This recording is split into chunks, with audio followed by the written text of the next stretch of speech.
Hey, welcome everybody to a special Zoe's Gamble review show. We're basically going to do a behind the music on Zoe, and everybody thought about this raid and moving forward. And okay, that's the person who had the YouTube's on. Okay, let's go ahead and introduce people from left to right, and you're welcome to join the show. Spot open for George, since some of these slides are related to him, but feel free to join. But from left to right, it's the Earth. Hey guys, how's it going? Magic Mike. Hello, everyone. Grimace. Hey. Senior Daniel. Hi, everyone. And Almighty Spack. Hey. All right. I guess I will put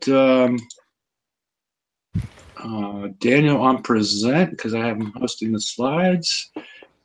And this show's going to be about Zoe's Gamble review. I guess before we go to the next slide, I assume everybody, at least a couple 100,000 points. So it'd be great if, anybody would like to join the show that didn't, as long as you participated. It'd be good to hear from you as well.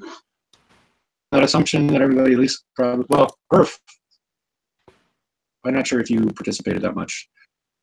I know you weren't originally. Yeah, I did kind of cave a little bit on the last day and did a few to get just a couple of charged armors and a CIC, but that was mostly due to help from my alliance. So other than that, yeah, I didn't really play a lot, to be honest. Okay. Alrighty. I guess let's go on, Daniel, and click the slides. And Oh. Hefe, your mic's having problems. Yeah. It's distorted. You might need a quick refresher. You're lagging. Okay. Okay, I'll refresh 1 second.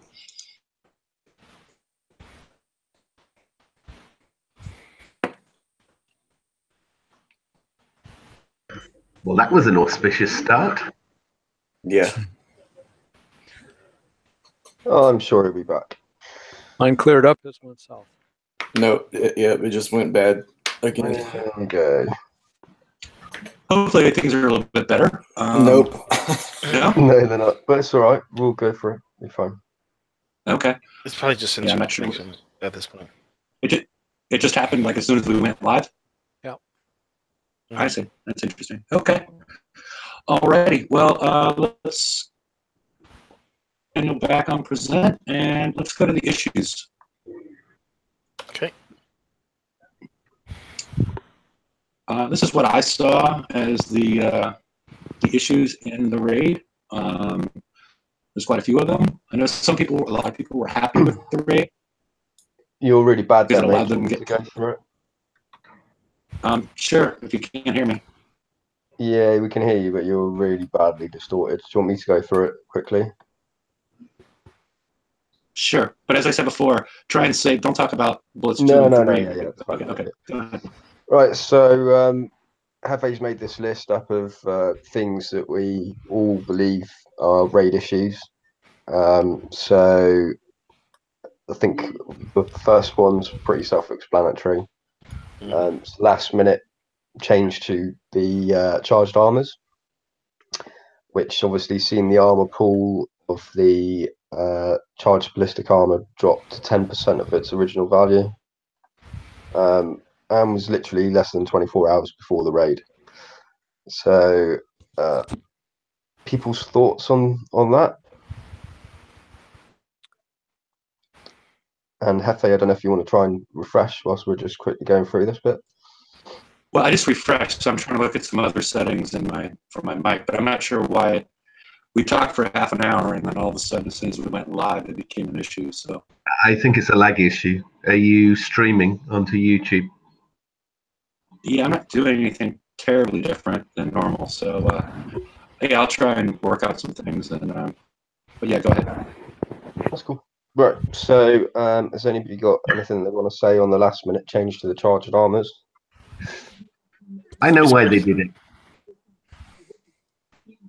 And I mean, it was pretty obvious why they did it in terms of raid balance. Apparently, people were just blitzing through the targets on a test and taking 0 damage through the whole target. So it was a mistake on their part. But to realize that mistake so late in the day is what caused the problems. So, Right. but then they also put the field in that we're probably going to talk about later to reduce damage overall in the target, right? Yeah. Yeah, And so is that technically for the people that, for whatever reason, would hit without charged armors? 'Cause Yeah, then- I mean, obviously, you've got to try and balance the targets so that you can hit them with charged armors and without charged armors. So I think Kixeye's kind of sort of point that they're trying to make is that obviously if they'd left it the same as it was, it would have been impossible to create that balance where people without charged armors could hit the targets as well as people that did have the charged armors. So Well, by and- reducing the armor pool, it kind of balanced it out somewhat so that But we talked about this on the last show, and I personally don't think I saw anyone hitting without at least one charged armor. And most were using agree. at least 2. But you're Can I be honest on this point here? I mean, I kind of got screwed a little bit on my build, and then I cheated and rushed through the flag, and I got double charged on mine, and my charge pool was going pretty damn quickly. And then I was completing the target without a charge pool. There's videos out there of people with only 1 charged armor taking less than 20 minutes damage on the target. But it's luck of the draw. If you chose to go frontline countermeasures on every ship, we're going to talk about that a bit later, you're cutting down your damage straight away. If you chose to go LA3 on your hulls instead of the combined CL3, you were taking a lot less damage, and this was the issue. The fields that were given off by the mines, whatever you want to call them, the emitters, were only ballistic damage in the S targets, whereas in the 80s targets they were giving off radioactive damage. So if you stacked ballistic defense with a little bit of radioactive, you were taking very, very little damage in the target. If you focused on but again, I think we're going to talk about that a little bit later with siege battery and everything. So it was luck of the draw on your build, basically. right. Yeah, am I any better or no? Yeah, Serious. much better. Okay. Yep. I think it was actually YouTube that I refreshed YouTube, and that seemed to have fixed it. Yep. Oh, right. Okay, yeah, I was very disappointed in the timing of the charged armors. A month after we got the charged armors, they've been developing these targets for a long time, and then they finally figured out that there's an issue associated with it. That's, because I'm not sure, I don't have a slide on it, but the data mining showed, that was on the TFC page, showed that the participation was way down relative to last raid, where participation was also way down. So it's, I'm not sure if people were just upset based on the really late timing of this whole thing. And I do understand probably why they did it, but the timing was just awful that this wasn't tested prior to less than 24 hours prior to the raid. I have to agree completely. They had 2 preview servers beforehand, in which, obviously these issues would have been identified, even if they'd have held their hands up then and said, look, we've noticed that there's an issue with the charged armors, we're going to have to look into the stats on them and change them. At least giving people that heads up that they were going to change, then I think people would have been less upset.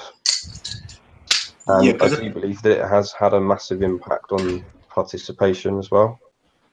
Yeah, it's a quality assurance issue. I mean, if you don't test everything before it gets released to the player base, they don't have that quality assurance department whereby they've got people testing these targets before, looking at different builds, different balances, and running through. And the test that they did run, the preview server, they changed it after seeing the data on the preview server.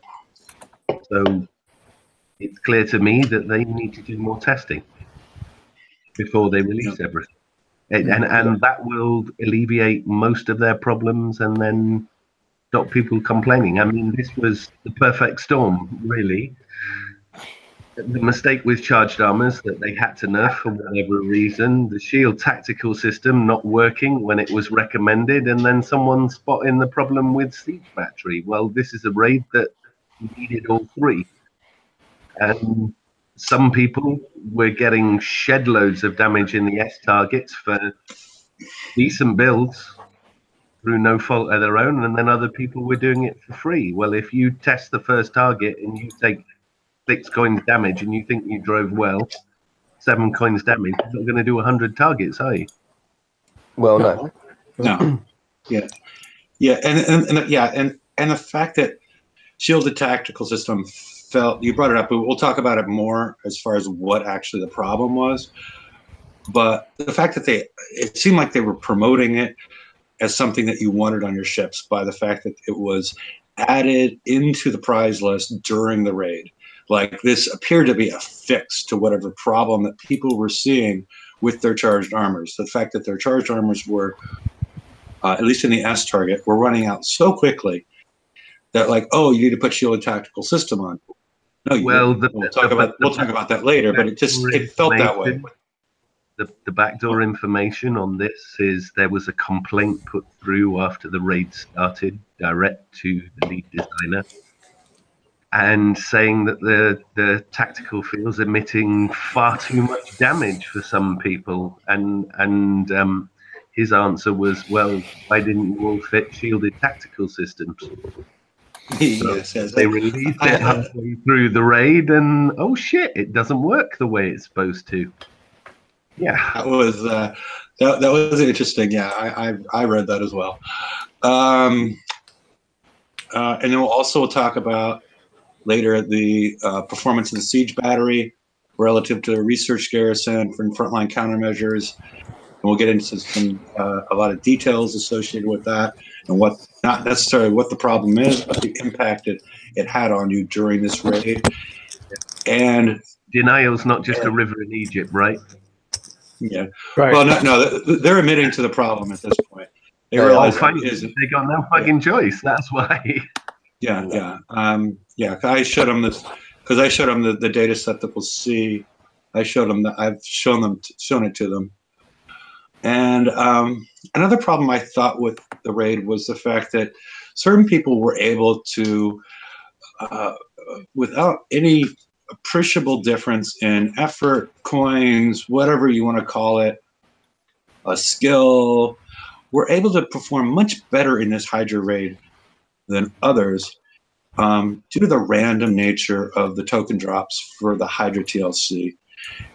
And considering the fact that we're going to get into the fact that it was another point in here is the distribution of S set points, is the fact that we have the random drops, and then we're doing 3 million for the Hydra target, 3 million for the Buck target, but then 4 million as the completion bonus for doing both of them. When it was extremely difficult, it was impossible to do both of them with a minimum amount of coins and without a large amount of, a minimum amount of tokens and a large amount of coins. I'd like to say something on the disparity here. Again, my bugbear, going back to the Hydra tokens. you put random build token drops created a large disparity there, and I assume you mean in the TLC. Yeah, the Yeah. TLC. The fact that So you can range between 5 days of Hydra tokens and 17 days. 17 days is enough to get one hull out without any effort whatsoever. Yeah, but And one- it's still. It's Hold on, still and there was a disparity in the VXP tokens. Instead of getting 5,000, you could have got 25,000. So there's people that could get one Hydra hull out fully ranked. Now, bearing in mind that people were using 2 Hydras to complete that target for instant repairs and 0 damage, that is a random element in the game where people suddenly found the raid was pretty much coin free for them or very expensive. They And- actually, It was only 3 million a target in total now with a 4 million bonus. That's 2 people could hit the same number of targets and yet one will have half the points simply on random drops. and Yeah. they actually were doing that target with 1 Hydra and 2 on auto. So Yeah, if, there's. if you I were saw lucky videos enough of to them get doing that it on one out, you could actually do that Yeah. camp. So It was if you were lucky in the TLC, you basically halved the effort you needed in the raid Yep. and half the coinage. Well, this is the problem. You can't create that disparity between players for the same amount of effort. I mean, it's got nothing to do with planning and skills and all the rest of it. If you're given 17 days of free tokens, with pure luck, you're going to bang your Hydras out, aren't you? Or at least one of them, and then you find the target easy. And again, it's back to the testing and the planning issue. I don't think I get the feeling at the moment that people are designing the targets around player videos. In other words, they're actually doing their testing. You know, they're adapting the targets not with their own efforts. They're looking to see what the players do and then reacting accordingly. That isn't the way to design a game well. Mhm. Because you're just gonna Anybody piss- else? Well, Anybody else have anything on the random nature? But I just think that the whole thing with the game at the minute of the haves and have-nots and creating this disparity through whether it's people's ability to actually have done the Hydra TLC all the way through because they might not have had fangs or hunters because they might have only got one of the sets built in the last set of raids. So that's also creating a massive sort of disparity in players' abilities as well. So I kind of think that you're creating this gap between the haves and have-nots, and it's just getting wider and wider and wider. And I think that's why we're seeing less and less people actually participating. yeah, and the communicate, because the players have been pushing back on the random token drops. I mean, and the random token drops, or the tech up, or the random technology drops, and the players aren't liking the random from everything I've seen, and it appears to be continually pushed down our throats. They are aware. It's Yeah. been made. The point has been made, and as I understand it, it's something that they agree isn't great, and they're looking at it. Okay. All right. And that's back channel information I've got. Yeah. Okay. The other issue I had is we were provided with 2 preview servers, and one only and neither one of them showed us the actual Buccaneer S set, which introduced. It was the first time we saw that these tactical fields were unsnipeable, that you were forced to go into them. And I thought that was a little bit on the dirty side because everybody bit felt underhanded. fine. What? It's a bit underhanded, really. Yeah, because we were like, okay, you're fine with 1 charged armor. And yeah, I mean, you were fine with one charge armor if you wanted to just grind and have an unenjoyable raid, unless you get your joy from doing the raid just by the number of points that you're able to acquire. I think a lot of players would prefer to hit an enjoyable target where you're not retreating and going back in. And this is how sneaky it was. I mean, to introduce unsnipeable targets, can I tackle that one, take it at max speed, hit it? But the fact that if the longer you took to do the target, planning and working out, potentially you could have 4 of these fields stacked one on top of the other. And it was almost like it was encouraging you to blitz the target and therefore take more damage potentially.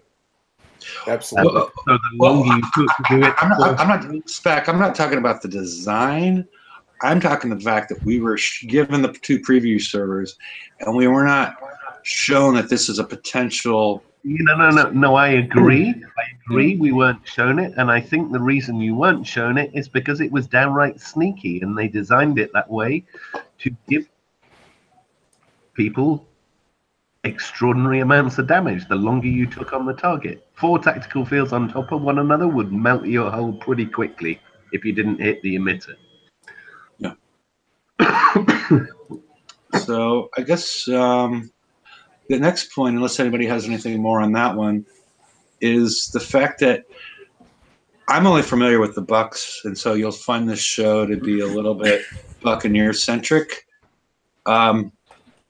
And we have more on this. So I think we have some of George's builds that he proposed further on.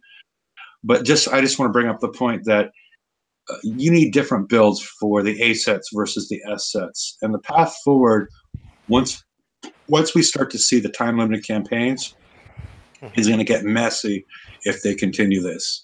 Where I guess you could be at a great advantage if you build 2 sets of these fleets. Or you build, like what I'm doing is I'm sort of building a fleet that's like halfway in between, and it doesn't excel in one or the other. It's some sort of middle ground because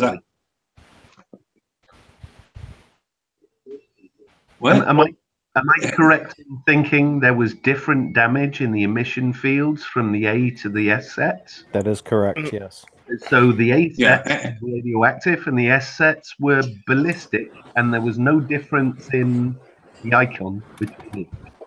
No, and the thing that I worry about when they come onto the map is this: like either that S target becomes exceptionally niche, in which case you're going to have to build that boat just for that and only that, and that's the only time you're going to use it, which kind of negates the whole year-long value of a hull. And the other thing is, I don't know how they're going to correct the STS thing, because in the Buccaneer, it's either the man is a bum special and you need the STS, or you don't need the STS and you're going to need the man because of turret deflection, right?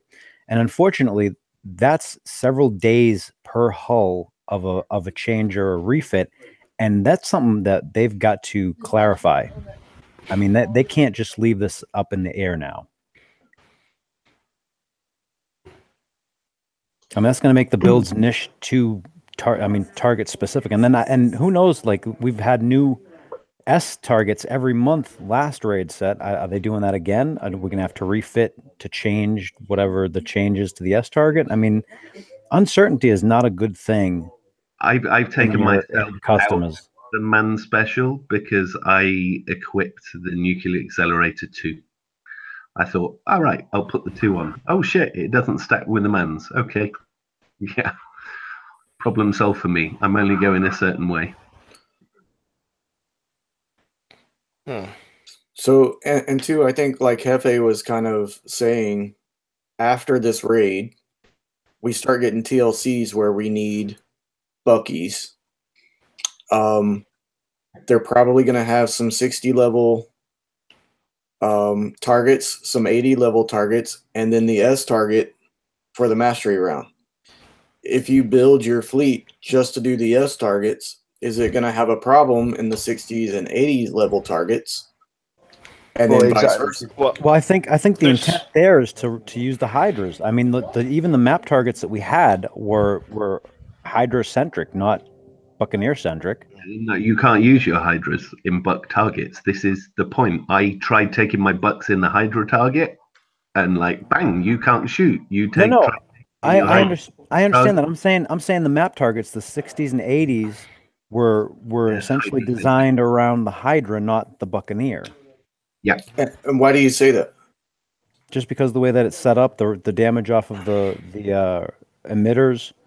I mean, You all can of it. outrange the emission fields and everything. Yeah, I think Well- it'll take the same pattern as the last lot of TLCs, where they were very much Fang centric, and then at some point you would have to use your hunters.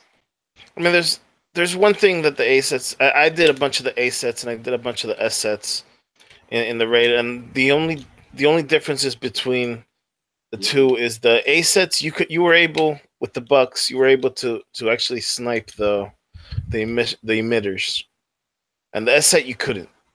So and another difference between them was, you know, they had these missiles. The A sets had these missiles that set like a fire field right underneath you, and if you didn't have a phalanx, you were screwed. In the S set, there was no such missile Yet. yet. Okay, and I want to ask about, so you guys are still saying that the lower level targets were built for the Hydras, but why would they do that when the Buccaneers came out first and most people that would have them would have the Buccaneers, not the Hydras? I don't know any raid set that they have not designed the map targets around the skill hull. Name me Yeah. one. There isn't. And this is the point, by introducing the hulls this way round. I get this, and I'm sure it's not this cynical at the top, but by doing it this way round, it seems like they're doing it to maximize income. I was thinking a little bit different, like the nanny mentality, where, hey, we're going to give them this one first, so that way they have to build both of the fleets eventually by the end of the fourth set, so that way we don't have to hear about it when we do TLCs and stuff. Which, and again, that's the same issue, isn't it? Because they're still maximizing coinage. Yeah. And by doing that, players will eventually rebel and not spend. I think that's Like starting. I I mean, did. I've not heard, I've not seen this much just kickback in a long time in this game. Yeah, and well, I said to someone the other day that, and I was talking to someone who used to work in the game, and he said, well, the more advanced players have always hated Kixeye, if you know what I mean. It's what they do, they bitch. But now it seems to me that the bitching is on a general scale, with the exception of perhaps Liam, who seems to love them at the moment. But you know, there's a general level of hatred across the player base, with people complaining half the time, and half the time they don't know what they're complaining about. They're just pissed off and upset. This is a point that we should make here as well, is that this is another raid issue, is that Liam liked it. No. Hang on. No. It actually The issue is probably why he liked it. No. Let me play devil's advocate. Liam made a post. No. Because Spec, we've already included it in here. Daniel, can you push the back button real quickly? All right. Oh, Because There we go. Okay, you can push the forward button again. It was actually already shown, but you know. Right. He has one valid point in the post he made, and it's worth reiterating. If you take the problems of the charged armor and the tactical systems and the siege battery and all the little mistakes out of it, this raid was quite well balanced. I know people who got flex shit.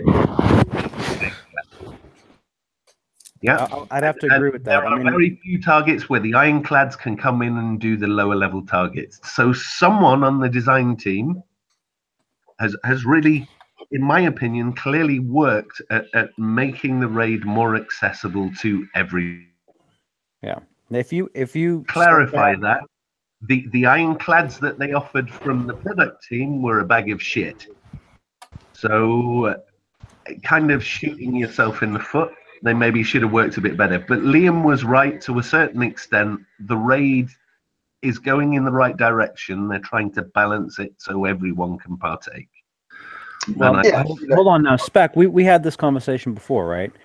If you take all that, if you take everything that was screwed up out, okay, yeah, essentially, unless you had STS and you were boned in the S targets, I mean, it was a decently set up raid. And honestly, I think that balancing thing with the field was kind of slick in that target. However, human nature being what it is, when you pit negative versus positive, and unless that ratio is very large towards the positive, we're not going to focus on the positive. That's just not how humans are.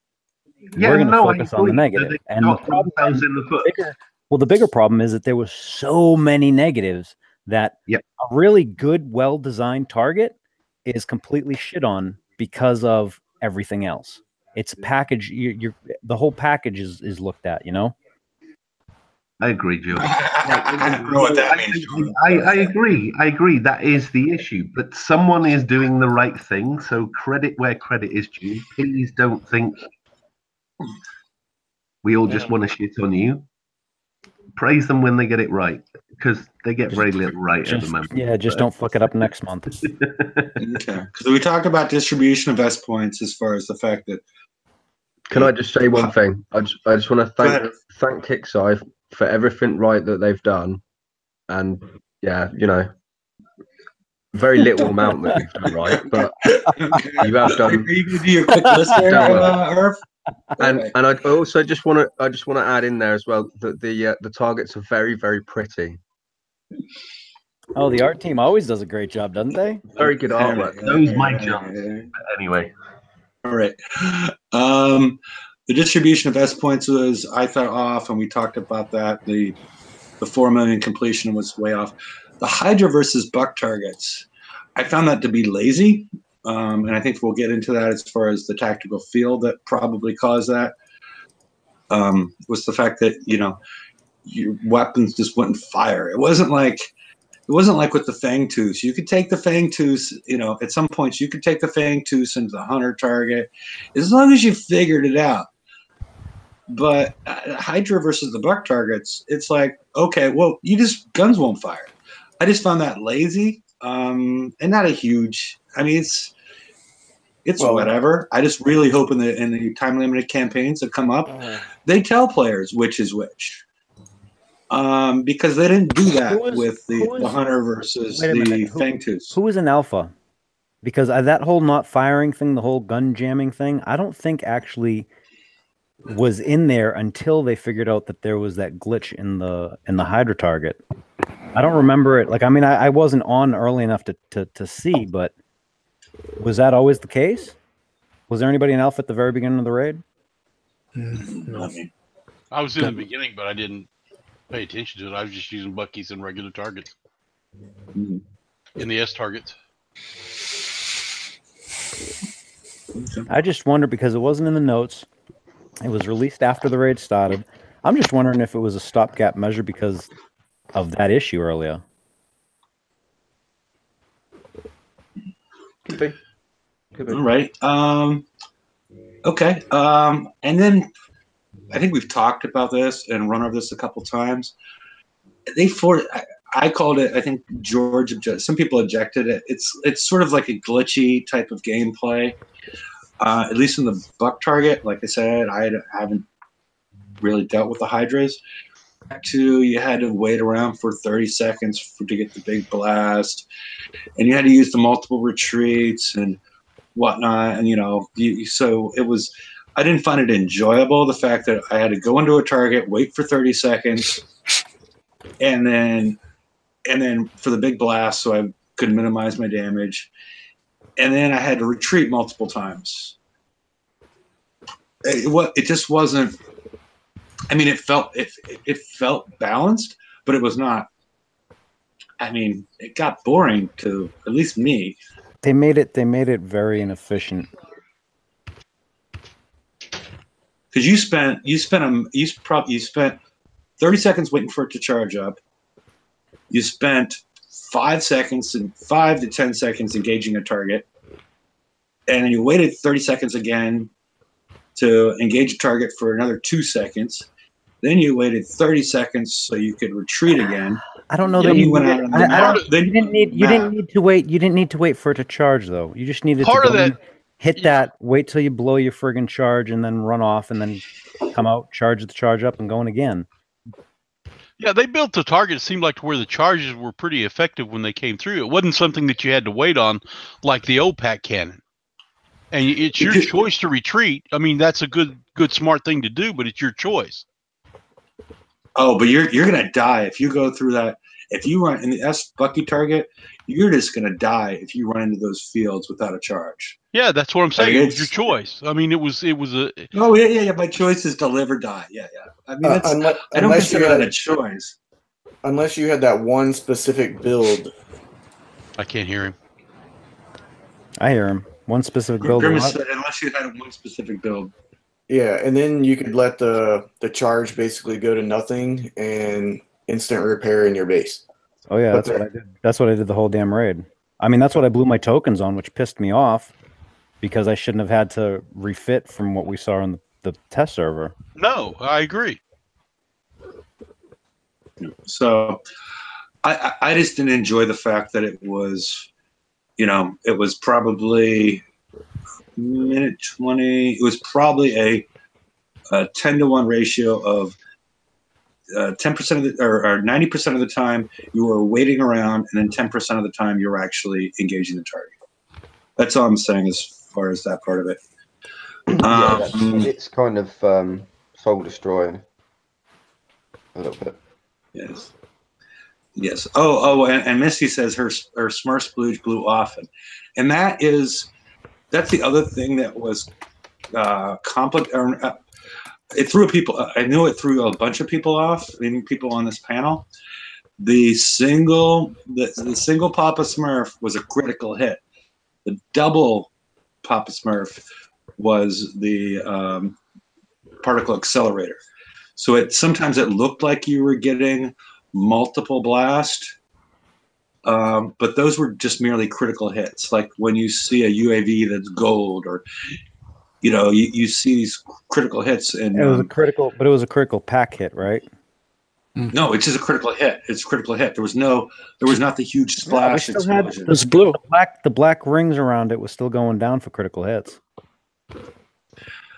You didn't have the splash. It was a different type of hit. It was a different type of hit with the. If you took a look at it, there would be, for a critical hit that just does double damage, you would have a single blue line. If you had two right next to each other, that was the particle accelerator. That was the accelerator hit that had the very large splash that took out, huge chunks. There was two different things going on there. I think it might have been a critical hit on the pack, because the regular critical hits was still doing the same visual black ring when it hits. I'm just talking about the impact it had on the buildings that you were hitting. There was two different things going on there, and the single was just the double damage critical hit, or if you had the man, it was doing, 200% more. So, I mean, I think if you go back and if you've made videos of a bunch of stuff that you did, take a look at it. I think the pack only pops out like every 30 seconds, and that's when you get it's two blue lines right next to each other. And that's a whole different thing than a single blue line all by itself. And that's just doing triple damage, but it doesn't have the splash associated with it. So I guess it depends on what you were hitting at that point in time. So once we got more on that, it didn't really impact my game that much. But they've made, in this raid, they made just basic resources, oil, metal, all that stuff, I'm just at a loss at why they did that. They were so stingy with them that if a player wanted to go out and coin a bunch of ships, they would have to. They couldn't do it unless they wanted to spend the exorbitant amount to buy resources associated with them. Snowfall. And then you can what? That's what I did. I just hit Snowfall campaign 500% of the time, stock my resources up. But that's a stupid state. Yeah, but a lot of people wouldn't want to be the people that are going to coin a bunch of these stuff. They can't be asked to do that. I didn't hit any additional targets whatsoever, and I didn't have a single problem with res. I'll tell you. Well, how many ships did you coin? 4, well, coin none. I used my buckies. Yeah, well, no. What he's saying, if you looked at the actual what you were getting out of each target, I mean, it was insane. Like I had done like 10 of them in a row, and it was like 294%. Yeah, you don't get much. Yeah, that's ridiculous. Yeah, I mean, if you're going to build a lot of boats in between, yeah, it's going to eat up res, especially at 200 million a pop. But if you just run the raid with what you got, you didn't lose any. I picked up raid and did more walls. Okay, well, what I'm saying is it didn't impact me. I'm just saying I thought it was a stupid move on Kicksai's side because there's players out there that would want to coin a whole fleet of ships, but because the basic resources were so sparse and they were so stingy with them that they didn't have the ability to spend their coins. And then I didn't even use crews as far as advanced resources. I didn't use crews, and so I didn't run out of uranium. I just gave up on crews because I didn't think the crews, unless somebody else found the crews to be really effective. Don't bring up like demos. What I did. I found in the Bucky S target, if you were using Phyllis Blitzers, I could pretty much blitz it and get to the last stage before any of the emitters had spawned, and that was saving me a lot of damage. Okay. But as far as the rest of the advanced resources, I ran out of base parts. Which is, that's not unexpected. But the titanium was gone. I mean, they need to find a way besides charging people for those, especially at those exorbitant rates as far as raid points. Yeah, and Hollywood says the demo crew, but how much uranium do you need to roll to get a demo crew? A ton. And then if you a ton, yeah, and you're gonna spend whatever. I mean, I'm not even gonna get into that one. Zealous caused the Bucks fire to jam in A-sets. I saw this multiple times. I didn't actually hit. I hit 1A, but I watched it happen to people. Happened in the 89. It happened in the 89 Blitz target as well. Yeah, it happened in the A set for sure. Was that intentional? I mean, it would be nice if we got an explanation if that was intentional or that was... Well, since it jammed, it had to be. What other function causes you to jam and keep from firing in any other target we've ever seen in Kicksai? Yeah, but I mean, okay, yeah, it was programmed in and it happens, but was that their plan? Probably. Because I don't think a lot of this stuff is, as we move forward, I don't think a lot of this stuff was in their plan. But I think it was. Thing, I guess. I think it was. Yeah. I think they saw TSM use that in the preview and went, "Oops," and that was their quick fix to the problem. Mm-hmm. See, I'm not going to give them any slack. They screwed us. They screwed us every opportunity they had in this raid. Mm-hmm. Yeah, that's what I'm. That's why I'm kind of pissed off about. Is just the fact that they've already put us in like these boxes, siege, garrison, assault, blah blah blah, right? And so we already have these boxes already set. Now with this raid, we're starting to put us into even smaller boxes within so it's the siege category. So now we need the siege category plus we need the brand new hull. Well, just go back to the start when this was all mentioned on what was going to happen. You won't need the Hydras in the first event. We're just going to make that for the Buckies. Here we go. Oops, look, we have a Hydra S target. Okay, you 3 major whale coiners out there that built all these boats, here you go. Here's an extra 4 million points that you can get that most people won't get. I mean, from the beginning, this whole series has been screwed up. Daniel, let's go to the next slide. All right. All right. I started to notice a trend in my ships as far as the difference between siege battery and frontline countermeasures. And I was taking less damage on my frontline countermeasures, even though it had less rad armor. And I didn't think that was going to make for a good experiment. So I asked Magic Mike to pull certain numbers for me as far as his repair times on different ships, because as you see, his ships are identical, basically, because one's the anti-ship,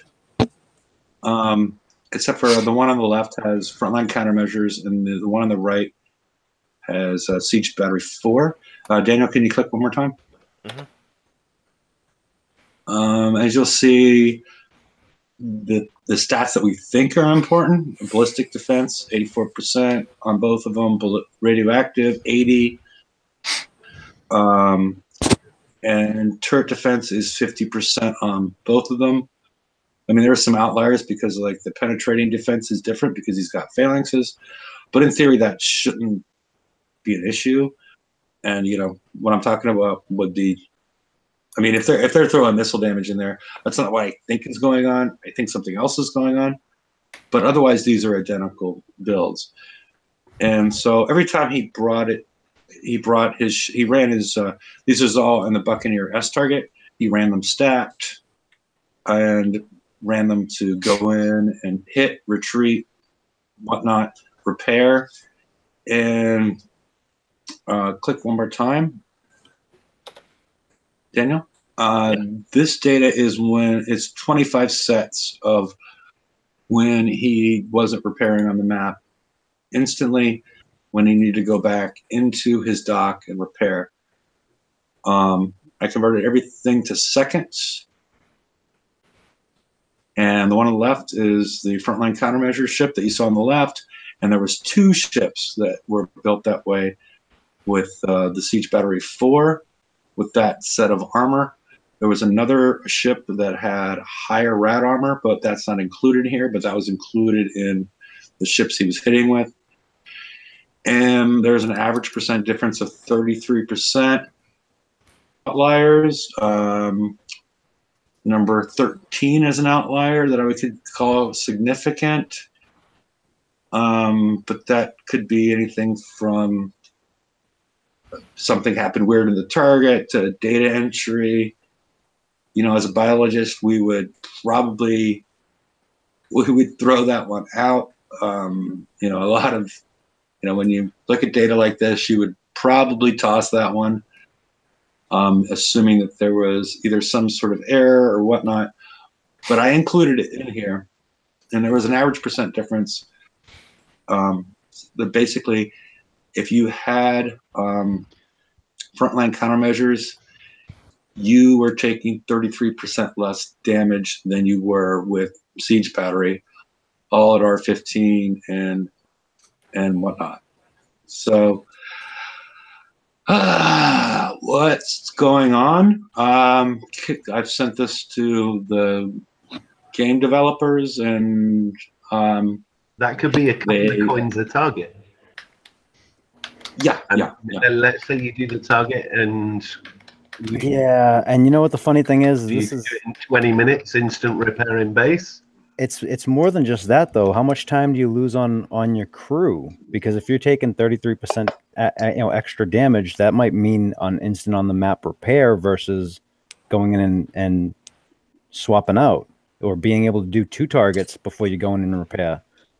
So that just cuts the use of your crew in half, right? Well, I think that's probably why the participation figures were lower, because people tested out the targets and thought we well, fuck this, I'm not doing those. Well, I mean, here's the thing too. That there are people that are getting tickets back now that they've acknowledged there was something wrong, but they're getting like 50 coins. I'm like, I hit 103 or 105 friggin' I sent a message back targets. saying, hey, I hit 120 targets. Yeah, This- I mean, 50 coins doesn't even scratch the surface. I know some people that have got 200 gold out of it. oh Lord, I wish. I mean, honestly, I don't give a crap about the coin. I'd rather have my crews back because it's such a pain in the ass to roll those crews. Because I can get them again, but it's going to take how much time? I'd rather have the crews than the damn gold at this point. But I mean, and the thing is, this is such a game-wide issue. I mean, they've got to do something. I mean, they have a very angry player base. This is something that it's a siege target, and this is the staple special that is used for it. Not to mention how many people use this on their baser fleets and stuff. And I mean, in their FM fleets, is this part of the reason why the ironclads? I mean, not the ironclads, the icebreakers aren't doing as well as they should have. I mean, what the hell? Yeah, I mean, it's a huge issue. And I'm not saying that they have to come out and give everybody like 500 gold or anything, but you know what? Come out and go, dude. Okay, fine, we screwed up.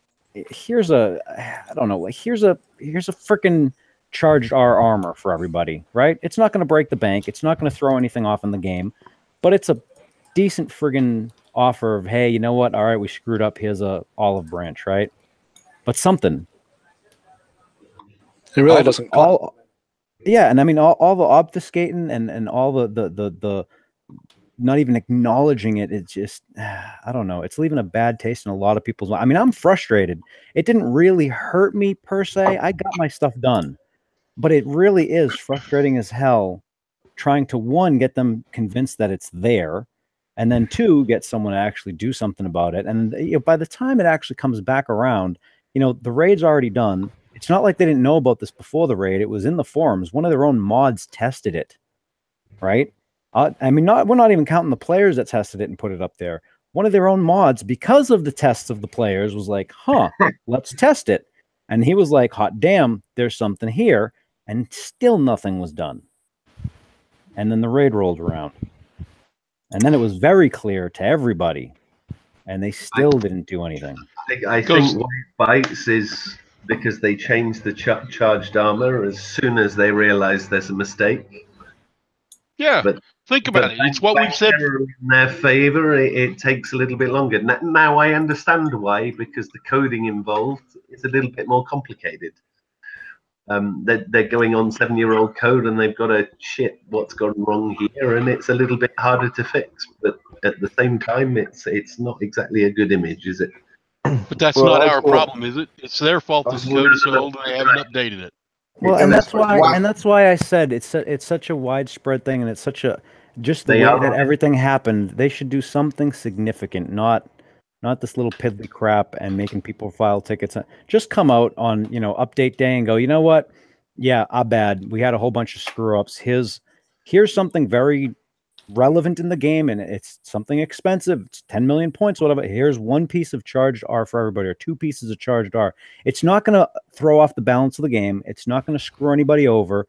They already throttled the availability of it, so it's a win-win, honestly. My question is this. I spoke to one of the game team today, and they were very apologetic about it. They realized that it's an issue. I've told them that a lot of people are very upset about it, and they're saying that they're taking it very seriously and definitely getting it sorted. They think that they've figured out what's wrong with it, and they're working on it, and it will be fixed as soon as possible. So my question is this: these specials have been out for a very long time. Have they been this way the whole time? No. And now George has said it. Do you remember there was a complaint a few weeks ago about icebreakers suddenly taking a lot more damage in targets in the Yeah, I think it changed when they changed the FM target. I think it's just a mistake in the coding and a bug in the system, and bugs in the system are a pain in the ass to get out. But they seem to they've narrowed it down.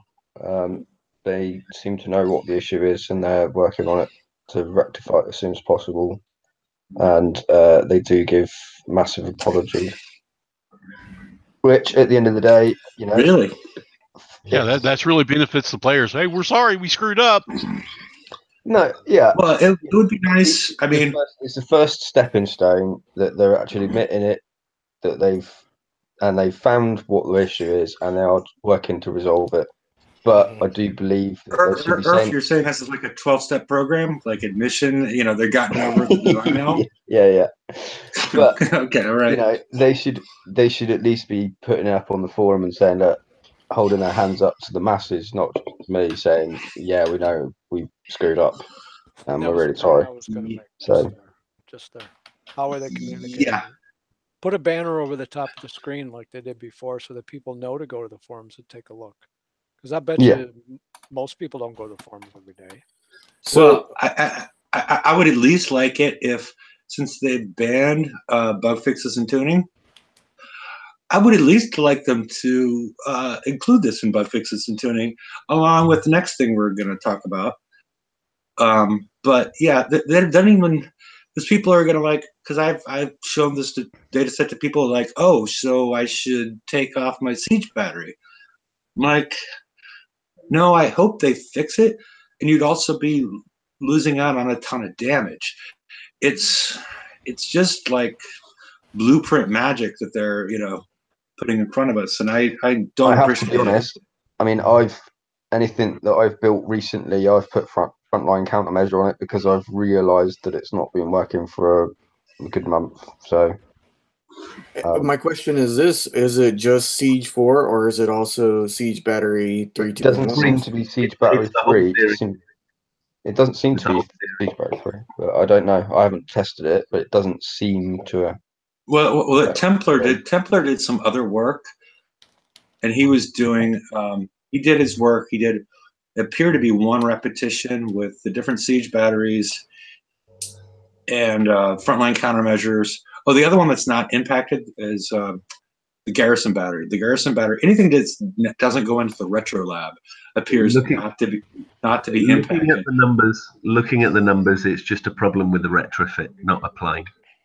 Except for that would be either 20 or 25%, unless this magic field that we've been talking about is exacerbating this issue, because it's pretty consistent.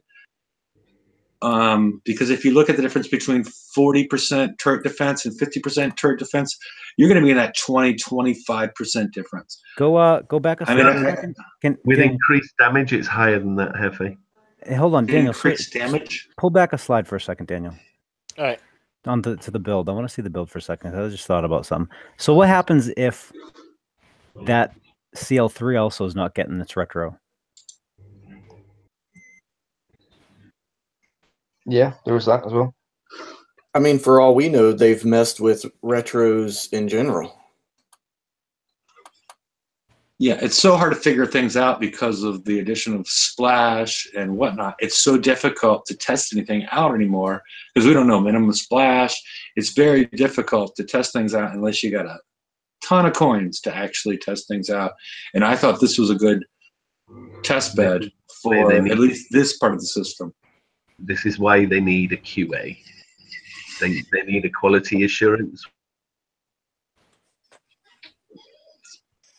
For the Bucky, I mean, should we go the CL3 route, or should we go layered armors? No, route? always laid out. At the moment, right now, the way things work, I would suggest on any Bucky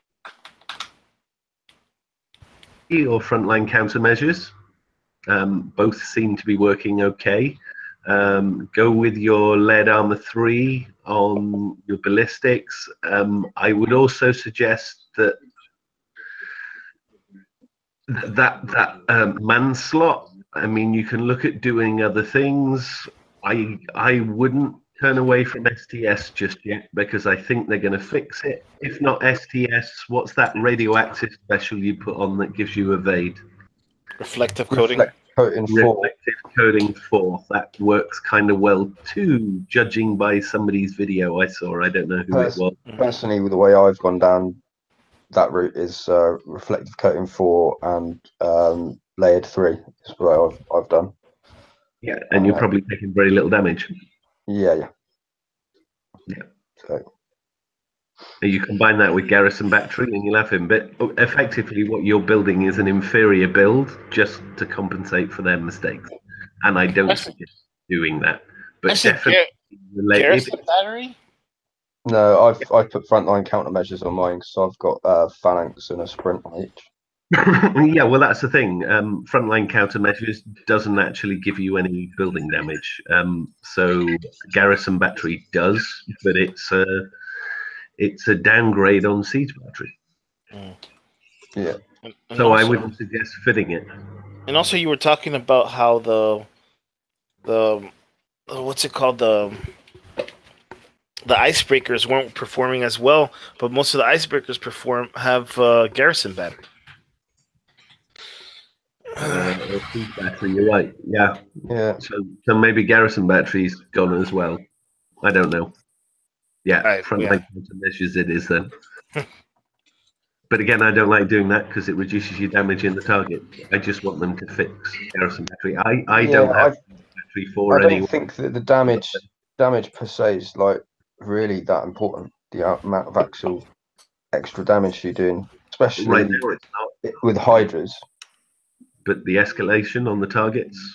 Well, yeah, but you're going to get an escalation weapon, aren't you? So Hydras, it's not the issue because you've got the CIC to give you building damage across your fleet. But in the Bucks, it will be. yeah, Yeah, well, the Bucks isn't it the most of its damage is done by the blast. So Yeah. Well, in terms of the blast, I found autoloaders made it so I was firing blue shit all over the place. yeah. Okay. I've got autoloaders on a couple of holes and it was firing like crazy. I didn't quite understand the 30-second thing. It's not working that way. I was lopping one off every 5 seconds or so, which was great for killing the emitters, which I needed to do. I was taking a shitload of damage from them. Yeah, I actually changed from autoloaders to the HVR, and I found that HVR actually killed the turrets a lot faster, even without the blast. I have HVR and autoloaders on my build. Oh. Also, you took off. I just went for the highest damage output Okay. over time. Okay. So I Dan, Got it. Dan, you want to go ahead? 2 slides? 2 slides. For our 2 slides. Our ticket of the week.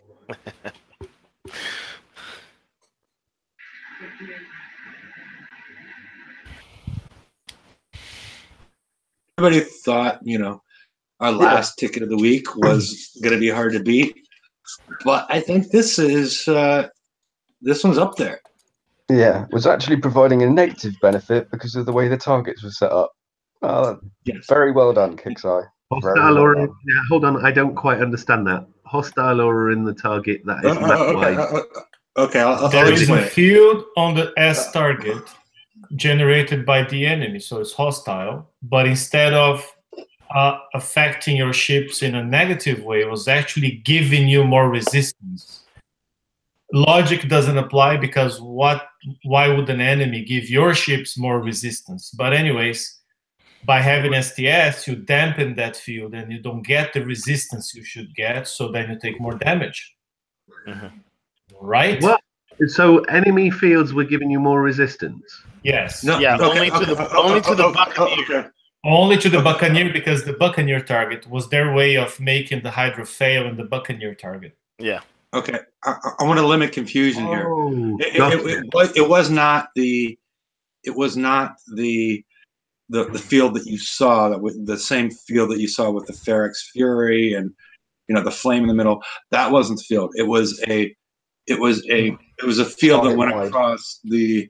It's an invisible field. Yeah, it's none of the circles we could see. It's an invisible field that covers the entire map or battlefield. Exactly. So rather than just like the No. Highlander. They decided to buff the buck. Yeah. Yes. Yeah, but it also nerfs every other hull that goes in. And buffing the buck. That you see what I mean? You make things overly complex and fiddly, and it comes back to bite you in the ass. And Well, that's yeah, what happened. Well, yeah. And 'Cause that I also also thought it explains was why lazy. the STS3 was kind of working weekly, but kind of working in the ASATs, but actually working against you in the Elite campaign. Because the Elite had that invisible hostile field. And, however, we should clarify. Oh yeah, you got the 50 gold apology.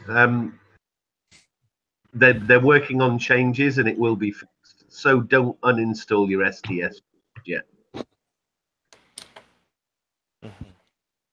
Yeah, I mean, I think that was the plan.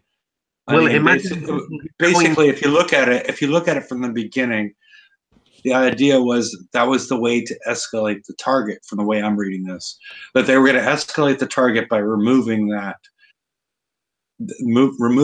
field, that our hostile aura that was actually buffing you, and then at that point there wouldn't really be any change. We just we're going to take the field out. Now you guys are going to take more damage than you were before, but everything looks the same. It just appeared to be a lazy way to do this. Yeah, and Jeff, I mean, they could have used this lazy way, but just with a negative logic. Instead of having a field that buffs the Buccaneer and not the other ships, it should just be an invisible infinite field that dampens resistance on all ships but the Buccaneer, and then you tune for that. But that And wasn't. other ships with STS will suffer a smaller debuff, but the Buccaneer wouldn't be affected, so everything would work as expected. Yeah, but they'd have to code another mechanic that in in, the red and we side. know. I'm just saying it was a dumb way of coding this whole Yeah, thing. it was a lazy way of coding it. I mean, it Not was lazy, slick. dumb. When you know you have a special, when you made that special available in the store, and people are all putting that special, you create a field, knowing people are going to come in with that special that dampens the field. It's I still dumb. don't know. I still don't know that they actually intended us to actually use STS because. And like they I said did. before, Wait a second, George. Well, the if they- moment they put that in the store, Oh, yeah, they it was acknowledged implicit, and created yes. an incentive to say, yeah, you guys are doing the right thing. It was implicit in their release. Yes, I agree completely. It was implicit in their release. However, if you look at the Buccaneer and that special that they released, one of those two things can't go on there. Hold on. Let's just clarify the timeline on this because that's important. The person who's in charge of the coding, who knows the way the targets were set up, was the one that suggested you put STS. It was Aerospecs. No, He's not the one. To be honest, Honestly, it was the way I read through it. It was actually George that suggested it, and he backed him up. No. Oh yeah. Wait a minute. GDA is the one. GDA is the one that did say it publicly. On the town hall page, I'm talking about a direct conversation with a complaint that was put in at the beginning and about the damage in the targets, and his response was, well, you've got shielded tactical systems, that'll help you a lot. Right, but I don't think the thing is he's not the one that designed the targets. That's where the issue is. He's the one in charge of the coding for the target. George, he's in charge of that. Personally wrote the code, but he is the lead game designer. He is. He is. That's my case. It's you're not. You hold on a minute. You're not understanding. What I'm saying is that what Spack said was that because he's the one that designed it, he should have known that the STS isn't applicable, right? And what I'm saying is he didn't design it, so he didn't know. What the problem is he didn't know the special or the balance or the tuning of the target. Why it's not? A little bit. That's a whole different story. I have no idea, but I just I want to be specific about that. You've got people who are in charge of the coding that don't know what the minions underneath them are doing. That worries me. Agree. Yeah, and that's the issue. That's the issue that I was trying to get at. It wasn't. We haven't just got a problem with product not having a clue. We've got a problem with the coding department not having a clue. not working as a team. I'd hate to be the guy at the top that's trying to organize these people. But anyway, different point. Well, if Brian was here, he would be screaming math. Yeah. But this is not math. This is actually a management problem. Well, but it's still, there's still a mathematical problem in there too, because hulls with STS3 were taking more damage than what they should have. So I agree with that. It's a mechanic issue. It's a mechanic issue, and the left hand didn't know what the right hand was doing, and then the head said something else. It's not mechanic, it's management, it's communication. It's the person saying, hey, this is how I achieved the goal you gave me. And the other guy saying, oh, no, but this goes counter that special I just told people on Facebook to use. Oh, by the way, since I recommended that, have we tested ships with that special versus ships without that special? What is the game? So it's management, it's planning. Because with some testing, this baseline versus that baseline, you would see, oh, wait a moment, guys, there's something wrong here. Yeah. But again, okay, we're just,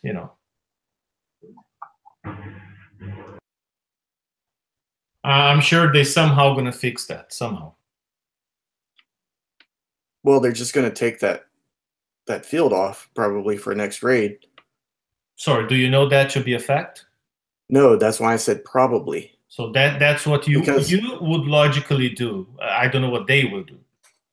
I mean, because like Hefe said, that's the way it looks like they were planning on escalating the target.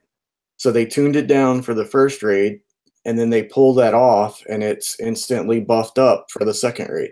Again, I mean, I believe that's an assumption. So I'm not saying you're wrong. I'm not saying you don't make sense. I'm just saying we don't know.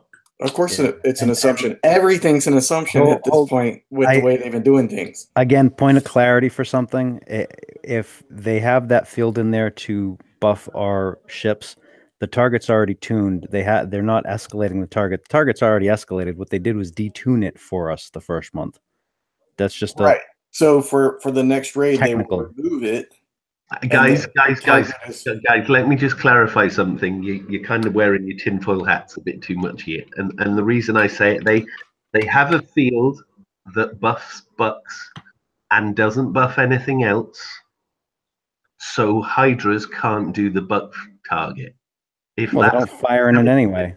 If that's the mechanic they were using, they will use it again next raid because they don't want Hydras doing the buck target. Yes, that's another possible. Now, here's the thing, and this is typical way of engineers overcomplicating something that could be very simple. I mean, they resorted to invisible fields buffing buckies. They resorted to fleets having their weapons jammed when they brought in the undesirable type of ships that they didn't want us to bring, like Zealous or whatever.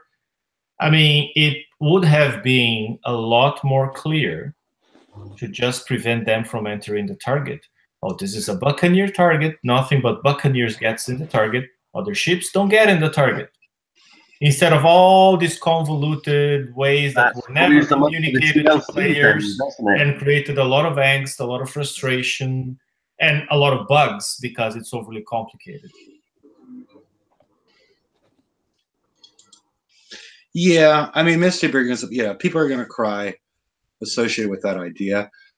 In my because it's like, oh, can I just? I agree with it because it's like big issues with the game right now is the fact that they're limiting creativity on builds and the way you can do things, and this is the newest way they've done it. Wait, I thought that's what CICs were coming out for, right? Oh wait, never mind. Well, you know, can I just got in here because I miss the days when you would come over and say, "Hey, look at this really cool thing I did here with my ships," and I'm like, "Wow, that's amazing! How did you find that out?" And that's I'm not being funny, right? But can you not, if you're looking at the bigger picture, if these targets have that to stop you from going in with certain fleets for during the raid, maybe it could be a block for the raid, but then they lift it for the TLC, so you can use both in either target. Maybe. Just hoping. Could be. It's either that or they go all in, and when they release TLCs, they release a whole TLC for one fleet and a whole TLC for the other fleet. So while there's an incentive for having both fleets, i.e., you can now do both TLCs and get twice as many tokens. That makes too much sense, dude. Come on now. Come on, that makes too much sense. You can't have that in the game. Guys, Logic. 1:20 in the morning here. Guys, it's 1:20 in the morning. I've got to go. I'll see you all tomorrow or whenever the All right. next. Take care, Barry. All right, Spec. Have a good one. Spec. Later, Spec. I said Spec. I think you said spec, which is like No. cured meat, but okay. I'm not sure what a SPAC is relative to a spec, but let's move on. I'm sure. Do you guys have any more to talk on this? Because the rest of it's going to be more about. I took a couple of George's ship builds, just the Hydra ones, because I read the. I'm sorry, just the Buck ones, because the Hydra ones I didn't. I didn't have as much confidence in them. Because they're more speculative. Is that right, George? Which ones? The Bucks? The Bucks are the next couple slides. The Hydras I felt were more speculative and less developed as far as something that we should talk about. So part builds were tested of that fleet, and they worked about as good as they did in the test server. So, like when I start building, I'm still sticking to that build. Okay. I mean, hopefully next raid I'll have someone testing that actual build for sure, but we'll see. Okay. Well, let's unless anybody has any more on this chicanery. Dark Crow would just like me to wish all of his followers, wish him well. For some reason, I don't know why, but he does. Okay. All right. Should we move on to the builds? I think a lot of people want to talk about different builds as far as like how are people going to move forward. So if Daniel, you want to click one, if you're done stapling, this is George's. So George, I'll let you go because these are the builds that I took from your. Oh yeah, I got to try and remember. I'll be very, very honest. I wrote the update to that article when I was very much not sober. So, I mean, okay. So we have the A sets. The A sets showed a bunch of the radioactive damage and the fields, and I put the 2 charged on it because it seemed, and I'm not 100% sure, but it seemed like the charges would hold long enough to get through the targets for the damage, and that's why I have the CL3 on this. The other thing is, and I'm really glad that we have the ability to shoot down some of that stuff, because this is an auto hull, and I would not want to be sitting in a lot of those fire fields. I actually put in the subaquatic for the sprints to get more of that stuff out of the air, because they shoot at it's 8 a set, right? Yeah, I mean the other, Lady Cat brought up an issue. This is like these are impossible builds. For next month, yes, absolutely. They are 100% possible. For this month, you're going to only have one of those radioactive armors. But the original build that I had started with had R5, a D5R plate. So, that's an option. These did, the original ones did okay. In the A set, I had one ballistic charge and then the D5R. And it was, about the same what you see on the left-hand side there for the build. And they did all right in the A, but I didn't want to do the A, so I only did like a couple of targets for testing, and that was it. And then I concentrated on the S. And I went cuckoo on the S. I loved the S targets just because I could auto them. After, however, a refit. Yeah. I mean, somebody has, I think it's, one second. I got him. Okay. It was. The other issue I have, besides, You can't have that many rad charge armors, which you explained. The other issue that I have is the subaquatic. I know it's nice to have additional reload, but the mechanism of these targets, do you think that the reload difference of, because you're going to end up with what, 400 just being skull, and then you're going to add another 30. Yep. Do you think that's actually shooting anything? Yes, because because there is one spot, I mean honestly, I might actually increase the sprints on it and mess with that special, but the A's there was only one target where you got to a point, I think, where you had two different turret banks firing at you. Part of it is my paranoia, because I'll be honest, my trust deficit is pretty large right now. And I don't know that the targets aren't going to change. I don't know what's going to happen in the targets. Like I want to make sure that I don't get caught, because in the S target, one of the biggest problems was you got caught sometimes between 3 different clusters of turrets, and you were not shooting down all that stuff. And then you were going to sit in the battlefield. And with some of the wonky driving that I saw in the A targets, I don't know that you're not going to sometimes maybe hit that kind of situation if you say clear out part of one turret set and then go to the next one and the other one's firing at you. Like I just want to, I'm covering my bases. The other issue I have with this build, the one on the right where you don't, where you have the countermeasure system, you have nuke accelerator 1. Is there anything blocking you from putting nuke accelerator 2? Or is this just a build time? I don't think so. I think I just carried it over from the basic build. But actually, Ren did a ton of A targets, so he might have a little bit more insight to tweak these. Because like I said, my biggest thing, I did like 100 and something of the S target. That was my thing. This was just a carryover from what I saw from the little testing that I did. Okay. Yeah, go ahead. Our favorite Brazilian. Go ahead.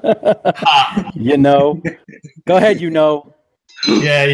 So I was just gonna say, if this is a setup for A targets for the 80s, 3 sprints, 2 flanks, even 1 flanks would be enough. There's no need for the subaquatic propellant. The situation George mentioned about being fired at from 3 different directions. The worst that happens, I believe, was in the 81, where if you made, like, through bad driving, really, you could get caught in the crossfire from 2 clusters, no more than that. So that's the one that I had seen that you could get caught between 2, and I was just, I mean, I build paranoid now. Yeah, but again, that's totally avoidable. That's what I'm trying to say. So okay, so there's room to play with on that one. Like, there's no need for the subaquatic propellant for the A sets. My build is slightly different. I have the 2 flanks on the hull with frontline countermeasure only, and the rest is cannons. And then I have 1 sprint per ship on the other 3 ships. Because at first I thought the range was important, but now clearly the sprints only fire against the rocket turret, the flanks only against the single missile turret. It was kind of like designed to be idiot-proof, so you can actually mix them like that, and it's okay. And the front line gives them both the same, the same buff on the range and stuff. So and that actually was good, because I kind of hate trying to do like so many different, like 5 ships, 5 different builds. While it's fun, it gets annoying sometimes. I did a decent. I had a nice raid. I was using them. I didn't have the radioactive armor on though. I went with four bucks with sprint on each and a phalanx 4 on each. I was well, like I said, I was prepping for everybody. I even put posts up. So that's the A one. Dan, you want to go up to the next? I think that's the S set, because I'm betting that Jeff went for a beer. So this one I had a little bit of fun, and I'm not. No, I'm actually here. I just. Oh, are you okay? Okay. I didn't know because you were so quiet. No, I actually had the mute button. Yeah, so I'm sorry. Go ahead. With this one, I had a little bit of fun. I mean, this one is partly theory, and it's mainly because I was playing with resistance values and found a really neat, interaction with this stuff. It comes up with some really nice looking numbers on paper. That does not mean that, it's a guaranteed working build, but it looked really interesting on paper. And I think that this is gonna, you'll be able to again auto the damn S set with this. I think, given what we saw in this raid, even if they bump up the damages, especially the ballistic damage, I think this will perform very well. The only thing I worry about is whether or not I've taken off too much damage to compensate for. That's the only thing, the issue that I have. I mean, and the rad plate's only on there because the damn fire fields. That just is an annoying. Either sell on one side or the other. If you can have a bias on ballistic, then go all in. I don't know. George, just a comment on the previous one that you had the build for the ASATs. Yeah, Daniel, want to go back, Daniel? There's just no need to have 2 charged R for the ASATs the way they are. They are now. The other way. I didn't even use 1. No, I mean without 1, but with the HLNC, I was already getting low damage. Once I added 1 to only 2 ships, just to compare, the 2 ships with 1 C1R became almost godlike. Right, but you had the Highlanders nuclear cruiser. Yes. Yeah, this one isn't. This is going to run a Bucky flag. But I tested stuff without the HLNC. I even did a video without it. Once you have the 1 charged R in the Ace, it's more than enough. That's all I'm saying. I mean, just so players don't think, oh my God, I need 10, right? Yeah. For the Buckies doing ASATs, you don't. That's all I'm saying. Low priority, right? Yeah, that's definitely good to know. I mean, maybe they came up with the R's for Hydras primarily, which is a very distinct possibility. Yeah. No, I'm just saying. I mean, having 1 R in the Buckies is good. Having 2, then I'm going to use the L word. It's a luxury. I was going lesbian, but okay. Yeah, but we're talking about battle pirates, right? Not cheap cable TV shows. Well, okay. I don't know that those two are mutually exclusive, but Yeah. It's okay. It's all good. Daniel, let's go one forward again and talk about those S set bucks. We did this. I think this was the original Geek Corner. When we brought up the once they made some changes to the repair time on the Pandemonium mortars, it's got a really good repair coefficient, repair efficiency, and the ship itself has a repair efficiency of 0.8, and I can't even recall what it was. This is like 0.0 something. It's 1,800 armors for like 18 seconds or something like that. I mean, I'll be honest, because of that, because I mean we used to cover, like we played with this so much. I was half tempted to load up the friggin' flagship with those things. It just wouldn't work out. It wasn't enough armor. Well, and also I think it's more effective on not being on the Buck, because the Buck already has, it's 120. It's got. It repairs at 8.33 times as fast as the regular Bucks, and so you're not getting the same change in overall repair efficiency on the hull as you do on the regular Buck. Because it's I think it should stay on the regular Buck and not on the